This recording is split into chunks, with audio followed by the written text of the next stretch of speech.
Yes, welcome everyone to this episode of Stopping the Violence. Uh, we are happy to say we've been doing this for about a couple of years. We've had incredible speakers and innovators come on and share their hopes, their strengths, and the avenues they've been using in order to reduce violent crimes in America. My name is Reverend Zachary Oliver, and I'm the Vice President of UPF, which is Universal Peace Federation, who is the sponsor of this particular program and webinar dealing with violence in America. But originally, it was inspired by our founder of UPF, Mother Moon, who really felt that we needed to deal with the issue of gun violence. As we proceeded to deal with the issue of gun violence, we realized that it was, of course, my favorite statement is the gun is an inanimate object. It takes someone to pick it up and to harm their fellow citizens, their fellow brothers and sisters, or anyone. So what are the root causes that cause a person to pick up a gun, a weapon, to harm another person outside of conventional war? But what would cause them to pick up that weapon and use it against someone else? And we've come to conclusions that there are a variety of ills that have plagued individuals, that once we look at those particular ills, then we can see that there are root causes that have the stems or to emerges into ill behaviors and deadly behaviors.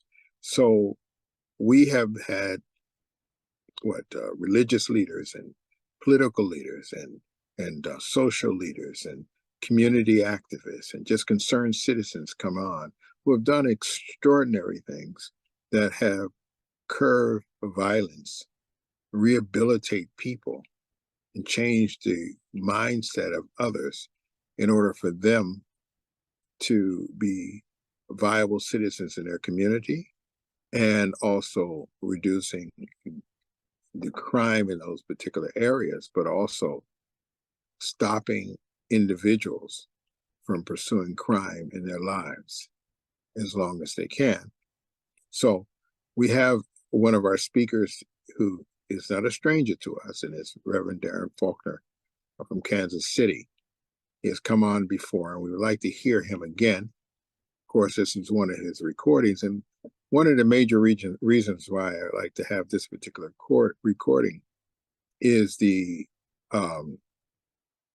method that they're using is a method that we seek in our goal to use in order to galvanize the nation, bringing best practices together in order to dialogue with one another and make create a joining hand and learning from one another and becoming a cohesive group with all types of best practices as the formula to reduce the crimes on a national basis.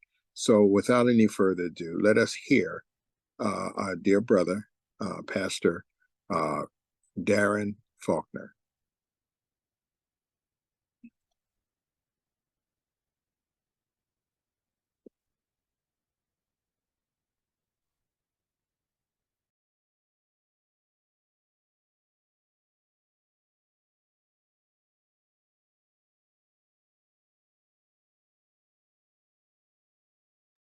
Oops, sorry. 1 second. Sorry.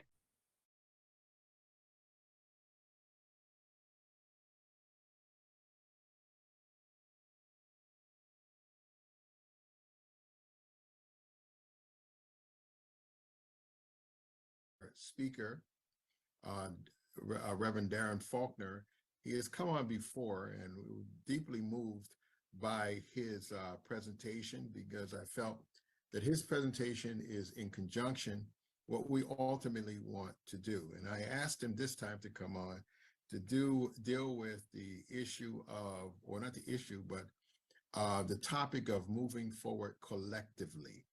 And this is what we want to do with this seminar. We've had some extraordinary speakers on coming from different angles. It's just amazing the different angles that people are coming from and presenting in order to deal with the issue of violence. Originally, we were discussing about gun violence, which is a problem in our world and problem in America. But we realize that gun violence, a gun is an inanimate object. So in order to curtail the use of guns, let's begin to look at violence and the root causes of violence in its very prospective areas. So we're very happy to have Dr. Faulkner on, because one of his presentations that he gave was how he was collectively working with the people in his community and his area. I'd like just to share one thing as I go tell you a little bit about him.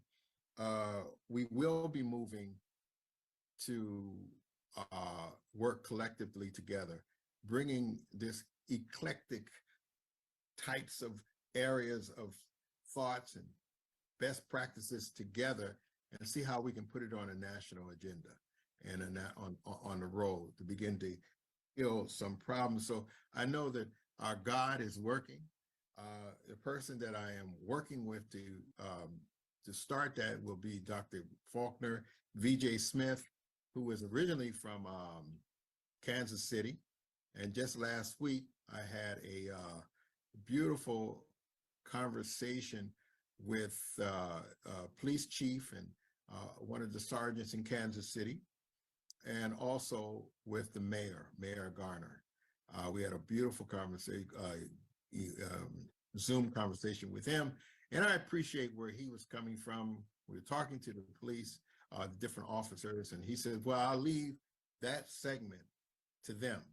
But as the mayor, my focus will be how to deal with the root causes of our society and how to create true social change. And I really appreciate that coming out of the mayor's mouth. So we have let me just give you his background.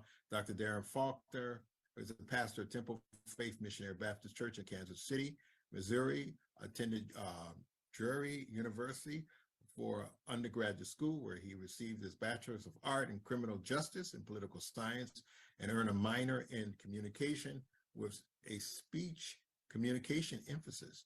While working in correction, Reverend Faulkner was called to ministry and went on to attend the St. Paul School of Theology, where he studied evangelism, church administration.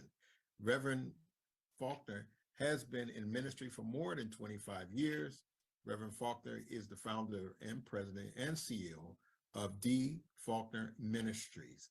In addition to running his own business and serving in Kansas City's community as a community engagement director of KC Number Violence Alliance, and Reverend Faulkner sits on the Community Advisory Board of Kansas City Public Television Network and is a member of the board of directors of First Call's Alcohol and Drug Prevention Rescue Center.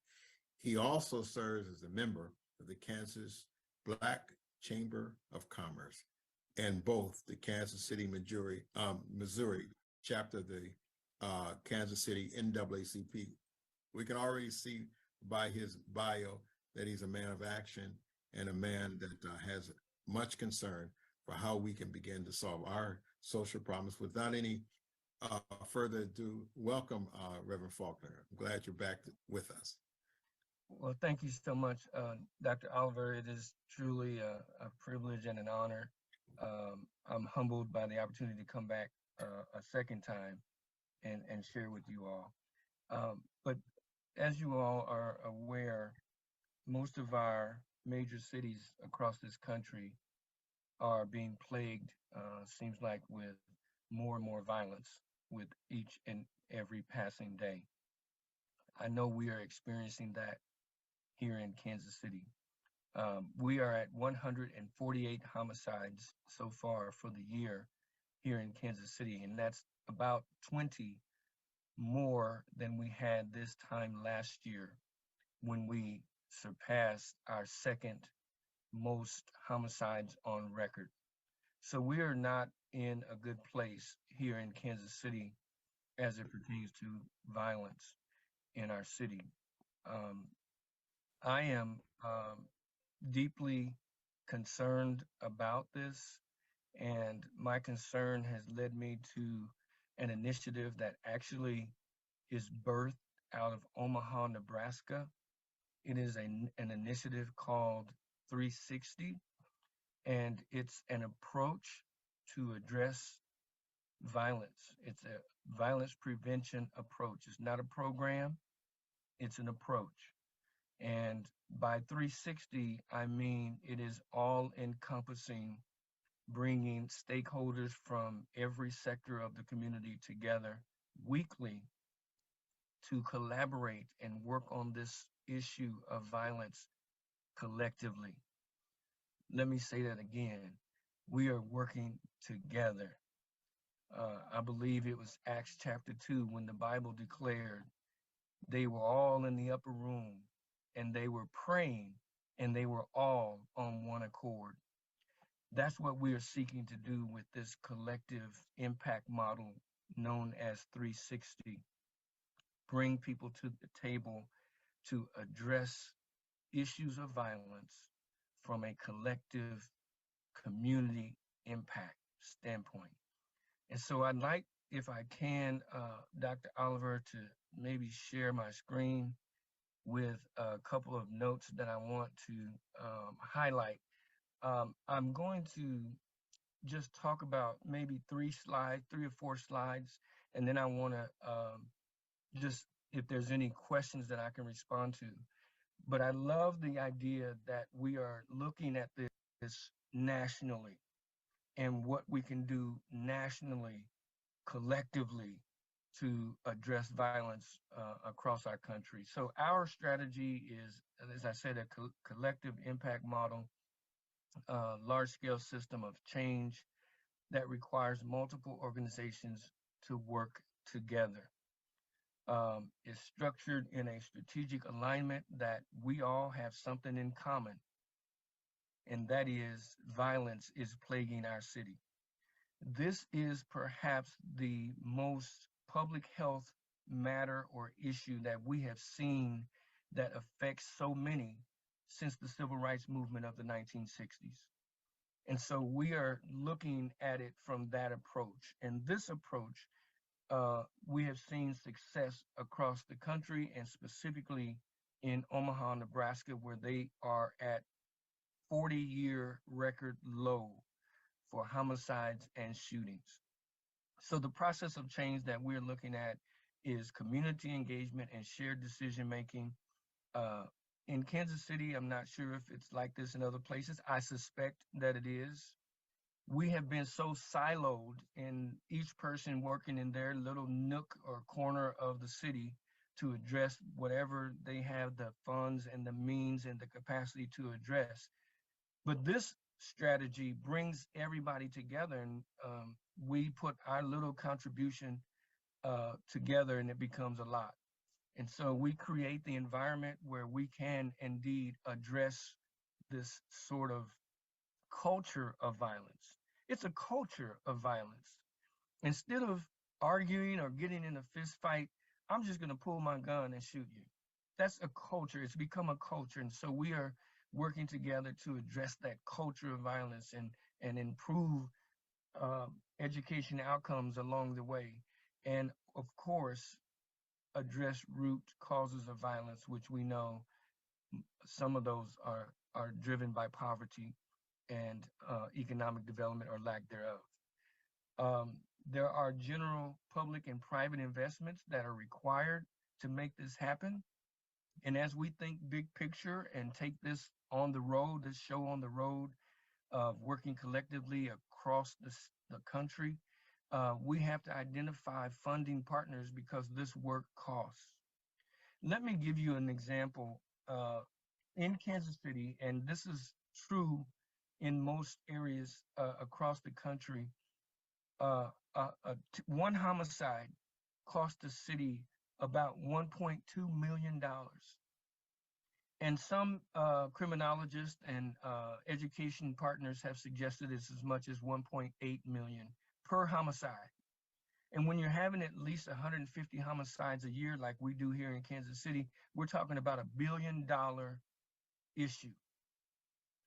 And when you look at what the city's budget is, what the county's budget is, what the state's budget is, as it pertains to violence prevention, in comparison to this $1 billion issue, our city falls and pales in comparison in terms of what it puts towards violence prevention versus what it's costing the city with every homicide and with the homicides per year. So there's an economic impact to that that I wanted to highlight.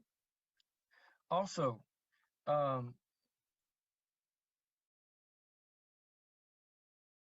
the work that we are planning to do across this country, we must identify funding sources that will support the work, because we know this is a costly effort. We must identify funding to really be, if we're going to be serious about addressing this issue. Let me tell you just real quickly about Kansas City and how I think we can do this work nationally. So Kansas City, according to the America Current Quality of Life Index by city, ranked number 11th nationally as the best city for quality of life, 30th for the best city to buy a house, increased to 51st on the best place to live. It's a fantastic place to raise a family, one of the best cities for startups, incredible arts culture here in Kansas City. We've got some great professional teams that are here in Kansas City. We pride ourselves on being the barbecue capital of the world. And we have low cost living and high quality of life. But that's only in certain geographic areas. For example, Kansas City is right now spending $453 million to expand our streetcar. They built it several years ago. It only went 0.6 miles. So they're spending another $453 million to expand it. There's a method to my madness. I promise I'm getting ready to be done. We're spending $1.5 million on a new airport. 1.5 billion. We're spending 118 million on a new soccer stadium. It will be the first dedicated soccer field for professional women's soccer in the country. We're investing 118 million. 160 million in our downtown for development. 750 million just across the city with things that are going on in development. But I want to share this tale of two cities with you. For a family, a median family income in the greater Kansas City area, it's about 69,000. For African Americans in Kansas City, it's 39,000. Employment is 3.1% of unemployment. And then for African Americans, it's as high as almost 13%. For education, 90% graduation rate in the metro-wide area, but in the concentrated urban center, graduation rates only at 71%. Home ownership, you can see life expectancy, a difference of 7 years. And then the majority of the metropolitan area would be deemed as safe.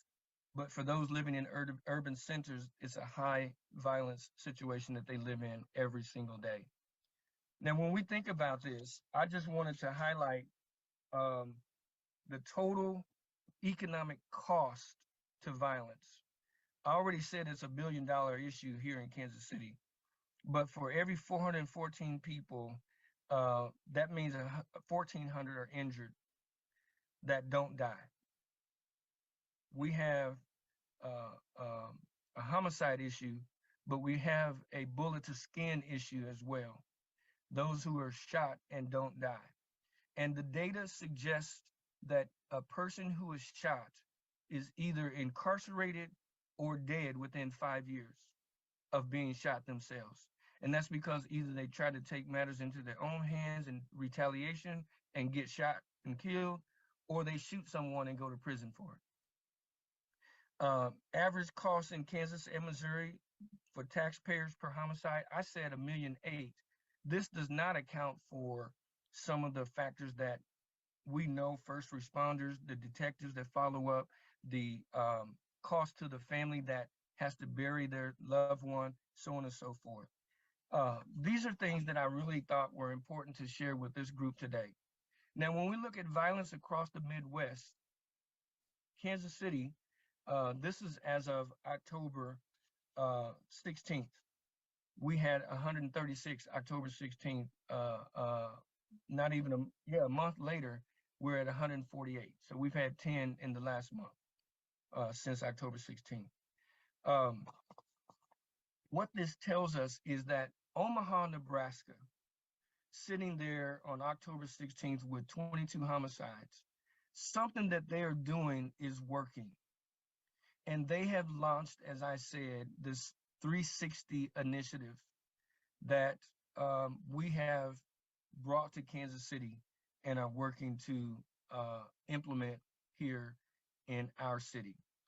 So what does all this mean? These are things that I wanted to share with you just to kind of give you a snapshot of Kansas City, to give you a snapshot of the violence we're seeing, and to give you a snapshot of the economic issue that this violence creates for our city.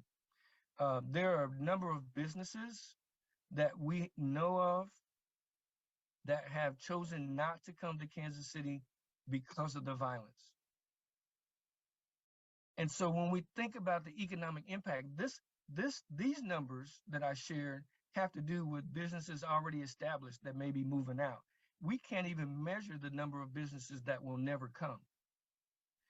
And so as I put this presentation together for everyone to look at, what we're seeing in Kansas City is not unique to Kansas City, but it is something likely happening in urban centers and cities across this country. And so Dr. Oliver and others who are planning to launch this nationwide initiative for violence prevention, violence intervention, I think if we can put our heads together, we can do something that this country has never seen before. And that is work on a nationwide initiative to address violence. And I'll tell you, it just makes me excited to think that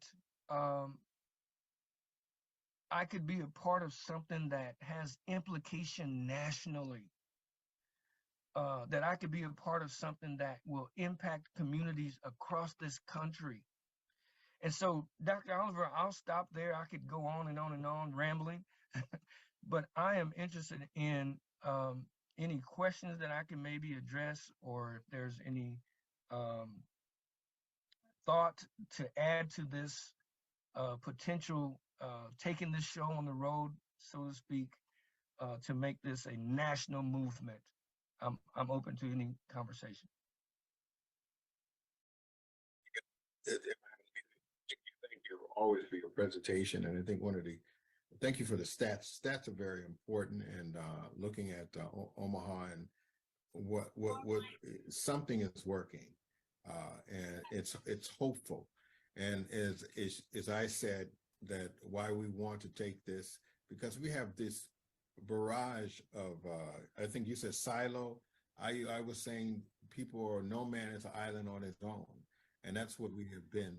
We seclude ourselves over here with wonderful best practices, but we don't come together collectively and see how they can work tandem together, because the violent situation is not just one point.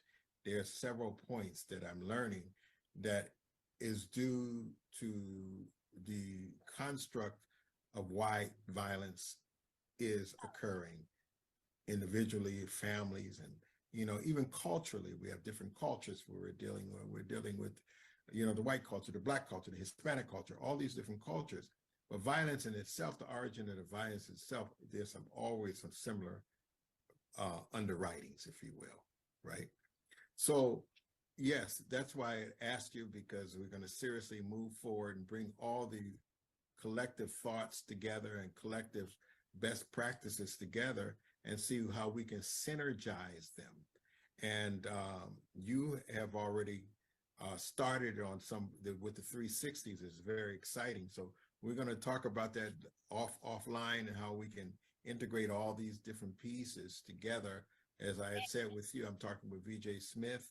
He's ready to move forward on this and bringing what part he plays in it. One part that he also shared was, how do you bring Okay, we can stop there. others, Black? Yeah. Wow.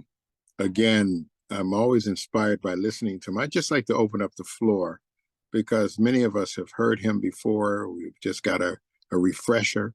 Even for me, it's a refresher. And the points that he made is what I'm targeting. We're targeting, and he's reminding me even what promises that we have made or goals that we are leaning toward to achieve in this upcoming conference that we will have it absolutely after the elections. I'm looking at maybe the third week of November.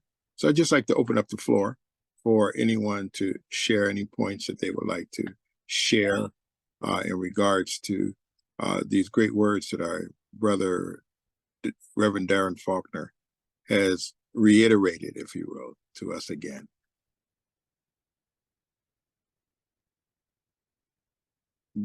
The floor is open.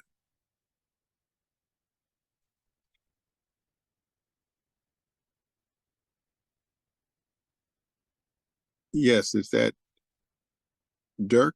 Yes. Hi, Reverend Oliver. I'm from Kansas City, and that's why I came on this particular Zoom call. So I have met Reverend Faulkner one time, not personally, but he was a speaker at the Peace Road event last year. But he is definitely a very active individual in the community. And so the only thing that I would like to point out is that there is a notable difference. Everybody can mute themselves. Thanks. Between the crime situation in Kansas City, Missouri, and Kansas City, Kansas. As perhaps most people know, Kansas City is a divided city. It's spanning between two different states. And the crime rate, for whatever reason, in Kansas City, Missouri, is much higher than in Kansas City, Kansas. And the success rate that the Kansas City, Kansas police department has experienced in the last couple of years is much more significant than what the police department in Missouri, Kansas City, Missouri, has been able to accomplish. It might perhaps be a good idea at some point to have the police chief, his name is Mr.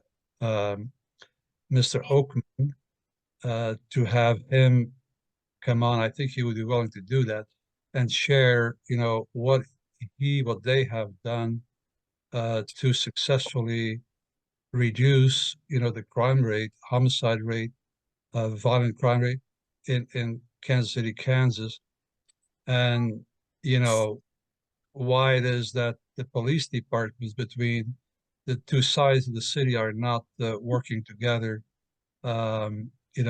more proactively, to kind of spread that success from one side of the city to the other, if you know what I mean. Yes, thank you. I get the Kansas City confused. I know we had one police chief on Was that Kansas City, Missouri, or the other Kansas City? They were both on. They were both on. Okay. Separately. Separately. Yeah.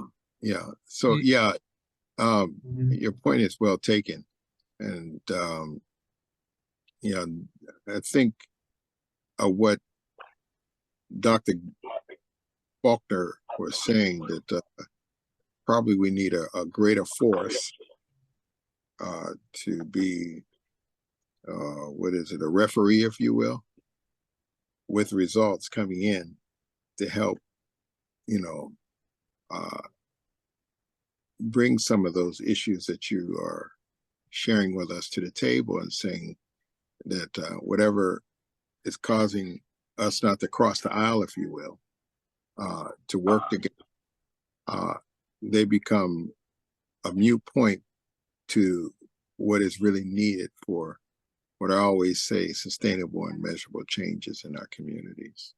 So when we come together as a collective group, then we're able to really look at those things and put them aside and see how can we collectively implement the best practices together as a collective body. And those other things have just been are just impediments to, you know, true change and the ability to make a difference in our communities.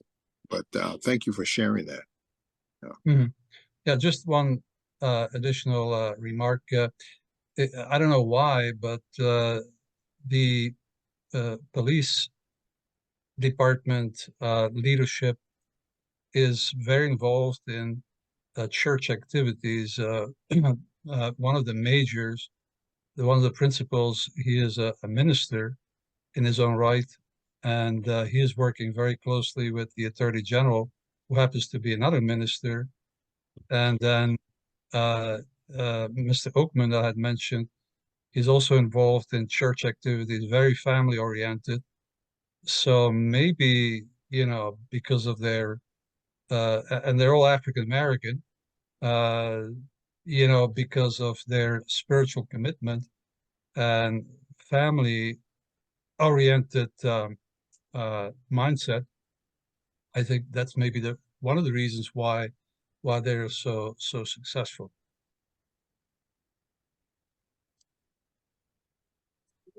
Oh, thank you very much for that.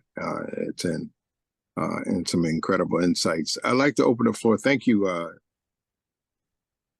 Dirk. I can't see by my phone. I can't using my phones. I can't see you. Is it Dirk or Dick? No, Dirk. Dirk. Okay, yeah, I can't barely see. I need to put my glasses on. Thank you. Anyone else like to share some points?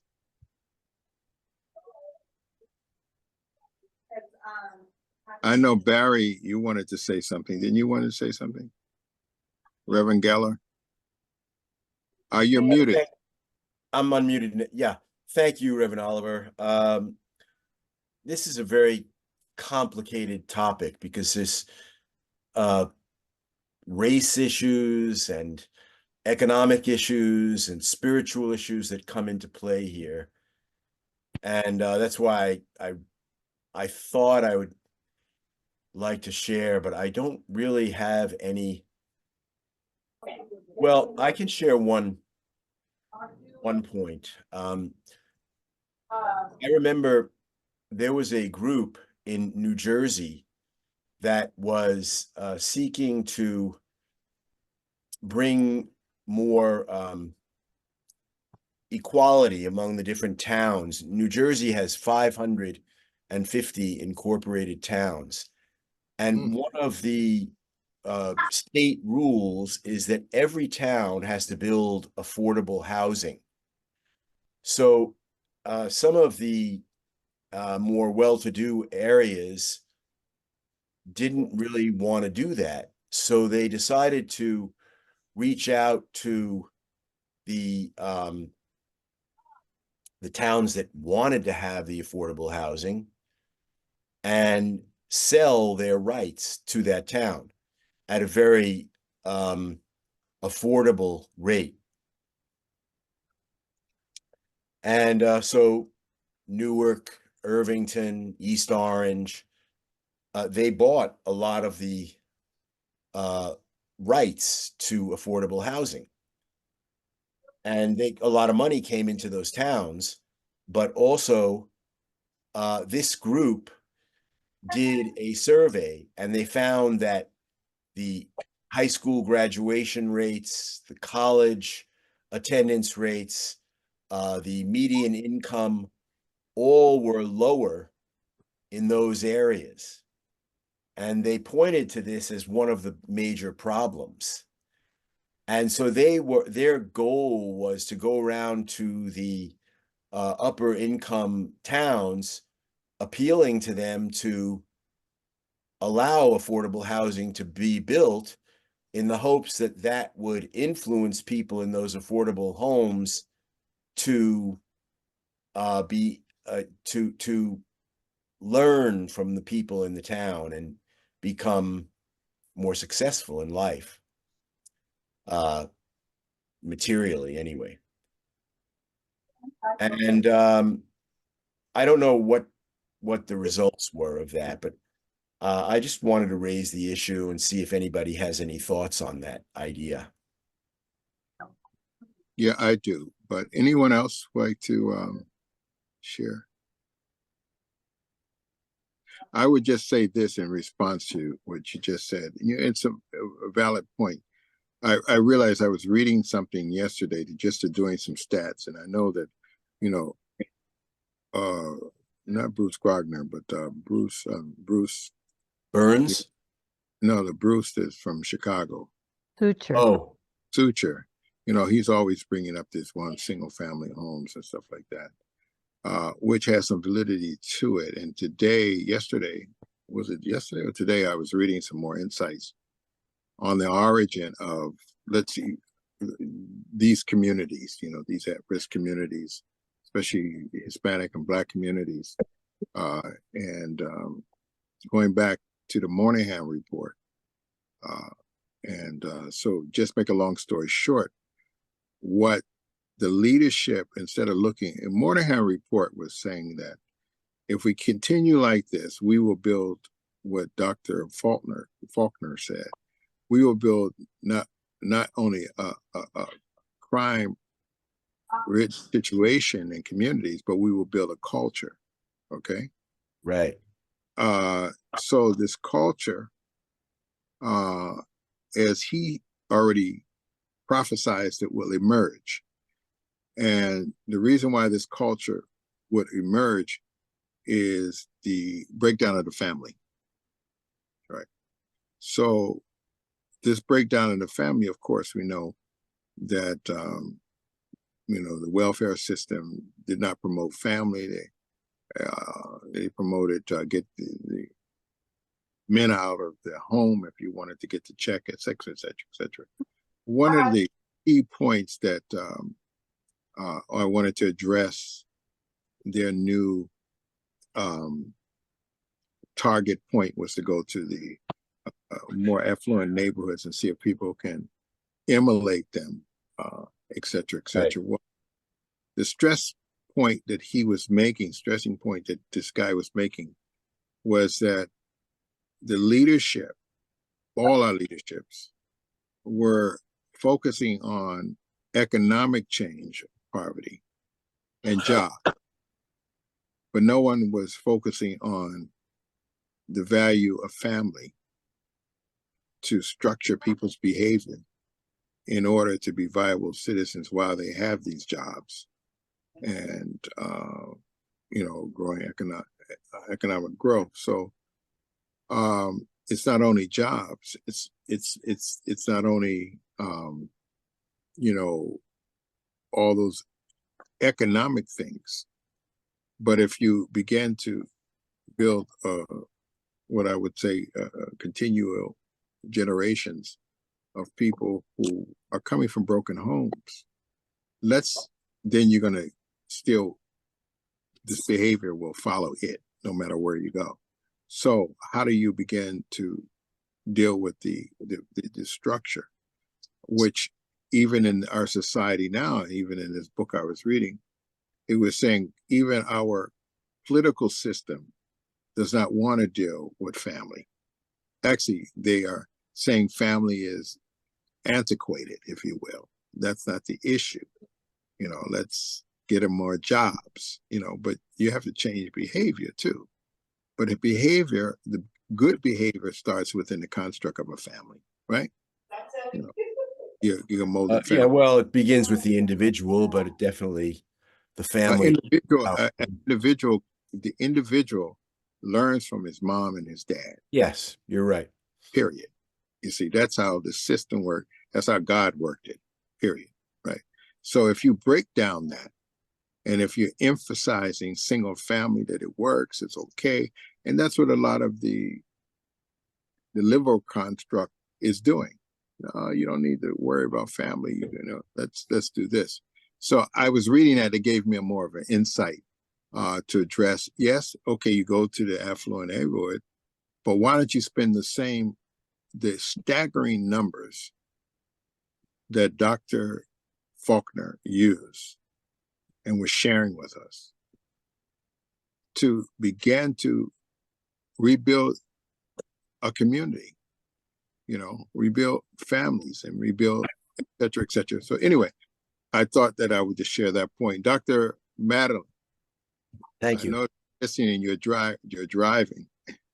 Yeah, peace and grace, everyone. How you doing, Dr. Oliver? I'm doing well, thank you. I remember hearing from Dr.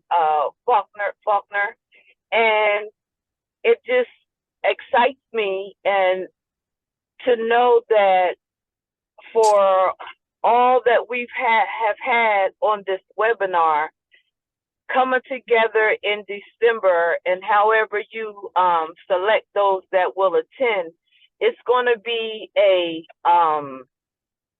it's going to be so exciting to hear all of those ideals and views, and to be able to go through the process to come up with the best practices, because we know and understand that the foundation of the family is the conduit to everything else. So to be able to go into an organization or an agency or a school to offer the work that's put together, to be able to see a shift and a change in the community, and even to be able to offer some preliminary services before kids start getting in trouble, preventive measures before kids even start getting in trouble. So I'm excited about your vision, and I'm here to assist, as you know, in any way that I can. But now is time to, as we move forward, to be able to understand, because we got to understand, I heard you say earlier that each culture might have a different reason for why they're in the position that they're in. So to be able to have some understanding of that, and to be able to provide some thoughts, ideals, to families, the parenting skills, whether it's true family values, but to have the starting point of how to go into our communities and help them in the areas that they're actually suffering in to make the change. So again, thank you for the work that you do, and I'm all in. Thank you very much. I appreciate that always. Your comments always. Yeah. Anyone else? We only have a few people. I have one other person. See, Bruce is still on there. Any other? I'd like to say something, Dr. Oliver. John Healy here from Chicago. Oh, okay. I can't see everybody. Good. How are you, sir? Oh, okay. I can scroll down. I can see. I'm using my phone, so I can't see everybody. God bless you. Thank you. Yes. Welcome. Yeah. I was thinking about it, and what I want to say precisely is that the family, no matter how good the family is, when they send the kids to school and they get horrible guidance and they have to be involved with a lot of kids that are bringing guns to school, etc., it's very difficult. So the family needs to be supported by the government, is what I'm saying. You know, the public schools have to back up the parents with their own standards in the public schools. And I think that would be a key, element in supporting the family at home, and then even the government says so it must be right. Something like that. You know what I mean? Yes. I appreciate that. Thank you. Yeah, thank you. I think that's our job, to bring in that entity. When family is not a popular subject for some reason in our country now, but we still have to bring it up because it's a fact. I know that I've counseled people, tough guys, really tough guys, who coming out of prison, and they look tough, they act tough. But if you can just get them outside of that tough environment and just get them in a small place and just have this, free flow conversation with them. I've heard with my own ears, majority of them say, and it really moved me and it shocked me, that my pain really comes because I miss my daddy. I miss having my daddy or dad around, So we have a society that is saying that a single parent home or mother is enough. She's a strong woman, ABC. Having that father doesn't make a difference in the psyche or, the emotions of the children, or vice versa, having the mom at home or whatever. But when they tell you that, you realize the value and the impact of a family, and especially the value and the impact of a father to a son. If that entity is missing, it plays a very critical role in their lives. And these psychologists and whoever they are, sociologists, who are trying to promote something different, is in contradiction of what the so-called victims are saying. Anyway, anyone else would like to share? I'd like to call out a few people. I've seen Terrence Stone. If you would like, if you're not, good to have you. My name is Arcadio Acuña. I'm a community intervention worker standing in for Terrence Stone with Young Visionaries. Okay. It's interesting to hear the dialogue, because as an organization, we're already doing some of the things where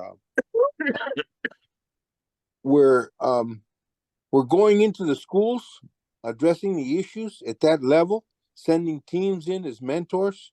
I personally go into the juvenile detention centers. I teach numerous classes of anger management, violence intervention, and I spent 32 years in prison. 20 years in solitary confinement. So that's what I bring to the youth, to tell them of all the lies, all of the stuff that their parents, their uncles, their brothers are coming out of prison, and tell them all this stuff about being the tough guy, and it's not anything what they are led to believe.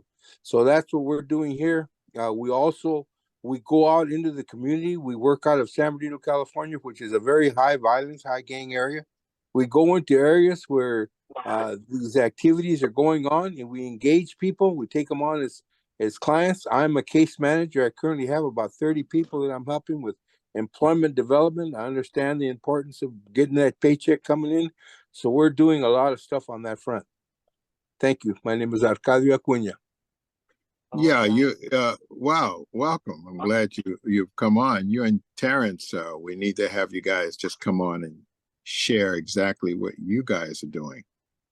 So if you can put your number in the text, and I think we'll get in contact with you because we would like to hear your story and what you're doing and your success story as well.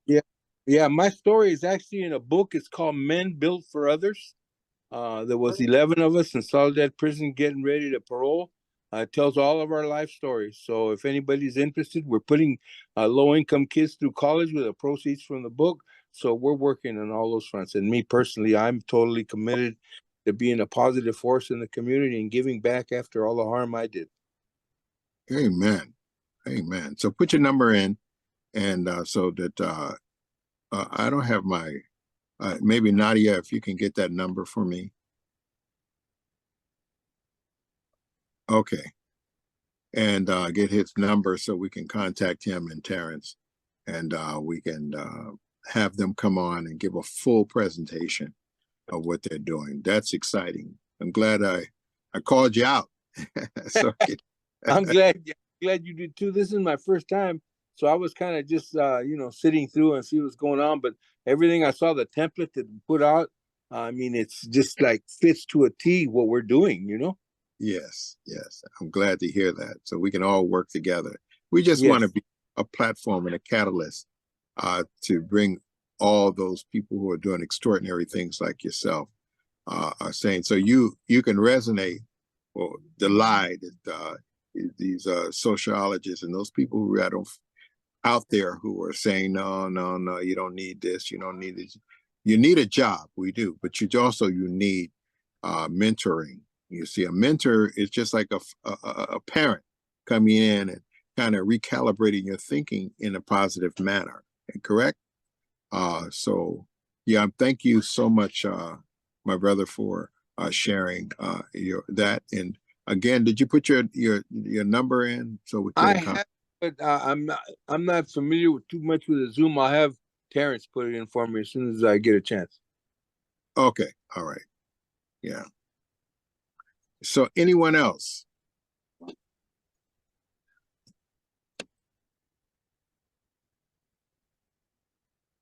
Like to share? Oh, Bruce. Yeah, I got on late, but I think I did hear Dr. Faulkner last presentation. I can't hear you. Can you hear it? Speak up a little bit. I don't know. Here you go. Can you hear me now? Is that better? Yes, much better. Thanks. Yeah, I believe I heard him once, Dr. Faulkner, before. I was just trying to, because I got on a little bit late, but I was just trying in my mind to figure out what the key points that he was making in terms of action, what he's doing or what needs to be done. But I think this program in November, I mean, I think it could be amazing. It's going to take a serious organizational, start working on it like yesterday, getting the right people together, having meetings, really going, so when people come, they get they are, blown away from, and each person's expertise is really highlighted and they stay in that lane. I think there's a lot we could do. I mean, it's, I know Mother Moon had I think she's encouraging us. I am a member of the Family Federation, I think, and I think I think she did speak directly about starting this kind of program, this kind of platform. So I would all just right, ladies and ladies, wonder, what do you think that vision is? What is it that someone like she is bringing to the table, or what she would like to see done, or just I'm curious to how far can we take this, because it's major. I mean, it's getting more major with the border open and gangs coming in. I mean, this is a multi pronged approach that we need to be part of. It's hard to sometimes, where do you begin? Yeah, I think what you said is correct, but I think where do we begin is once we launch that conference and we can bring all the huge juices in one room, then so much people want you and the juices will flow and revelations will come into play and cohesiveness will be the order of the day, and we can start building things because people have to come in and bring their collective geniuses. So many people that have that. I was listening to my brother here as he spoke about his time in prison, and it takes another person who's been there to say, no, you've been lied to, you know? Yeah. Because when you acculturize something, people can't tell the difference between right and wrong, right? But you need a higher truth to come in to wave through the junk in order to reach the real person, you know? And so that's what we're hoping to do. I want to thank you. Anyone, we have 4 minutes. Anyone have any other things to say? I need to get that number from you, or Terrence Stone number, before we depart. Okay. Yeah. Let me see. Is Terrence here? They're asking me on the Zoom thing to put my name for his name, that peace conference thing that he had to log into. Okay. How do I do that? He's asking for my number. I don't know how to do that. Right here, chat, and then type right there. You can put. You want me to do it for you? Yeah. Okay. So you need asking for your name and email address. Yes. Let's see. What's your email?